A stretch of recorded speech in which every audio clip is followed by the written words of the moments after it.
سربراہ JUI مولانا فضل الرحمان کا کہنا ہے کہ سعودی عرب کے ساتھ اہم دفاعی معاہدہ ہوا ہے۔ پاکستان اور سعودی عرب کے دفاعی معاہدے پر خوشی ہے۔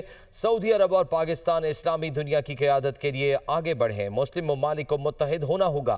کراچی میں جلسے سے خطاب کرتے ہوئے ان کا مزید کہنا تھا کہ دوحہ میں اسلامی سربراہی کانفرنس بڑا اچھا قدم ہے۔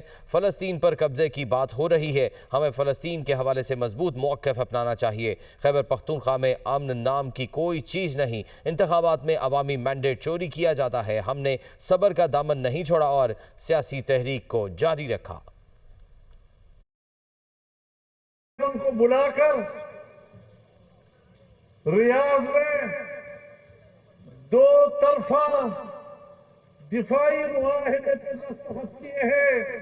فلسطین کا سوال پیدا ہو، کشمیر کا سوال پیدا ہو، برما کے مسلمانوں کا سوال پیدا ہو، دنیا کے کسی بھی خطے میں اگر مسلمانوں کے حق کا سوال پیدا ہو تو ہم نے ہمیشہ کہا ہے کہ سعودی عرب اور پاکستان دونوں اسلامی دنیا کی قیادت کی صلاحیت رکھتے ہیں۔